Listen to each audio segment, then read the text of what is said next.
आज उठल्या उठल्या काय कुटाणा होऊन बसला बघा तुमच्या डोळ्याने. मी गरम गरम कॉफी काचेच्या ग्लासमध्ये ओतली आणि तो काचेचा ग्लास पूर्ण फुटून पूर्ण फरशीवरती काच, किचनवरती काचा आणि पूर्ण माझ्या दोन्ही मांड्या भाजल्या. ती कारण खूप खूप गरम होती. याच्या अगोदर पण माझ्यासोबत असं घडलेलं.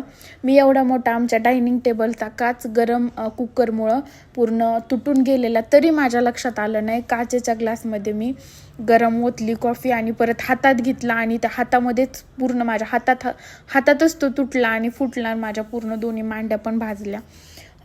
तर त्याच्यानंतर मी त्याला बॉडी लोशन वगैरे लावलं मांड्याला आणि मग थोडं बरं वाटलं. मग त्याच्यानंतर थोडी एक्झरसाईज केली, जास्त नाही केली, 20 मिनिट केली.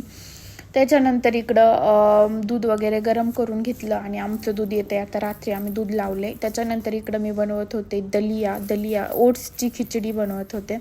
तर इकडं मी दिली होती फोडणी, तडका दिला होता. त्याच्यानंतर त्याच्यामध्ये कांदा, शिमला मिरची, टोमॅटो, कोथिंबीर, जिरी मोहरीची फोडणी देऊन ते पूर्ण मिक्स करून त्याच्यामध्ये पाणी ओतून त्याच्यामध्ये सफोलाचे ओट्स टाकले आणि त्याच्यानंतर ते मस्त शिजू दिले 4-5 मिनिट. आणि त्याच्यानंतर ते चव्हाण साहेबाला पण खूप आवडतात, तर आम्ही तिघांनी पण ते खाल्ले.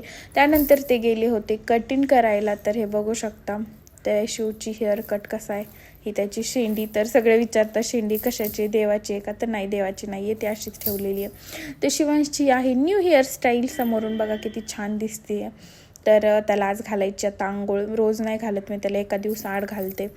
नंतर मग आम्ही जेवण केलं. त्याच्यानंतर चव्हाण साहेब गेले बाहेर आणि शिव आणि मी धुवायलोत कपडे. तर ती मशीनच कपडे धुती, पण आम्ही दोघं पण तिथं जाऊन बसतो.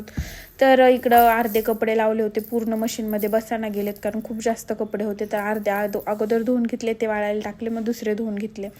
त्याच्यानंतर आलं होतं माझं पार्सल आणि शिवांश गेला होता. शिवांशला आंघोळ घालून झोपी गेला होता आणि माझं आलं होतं पार्सल. काय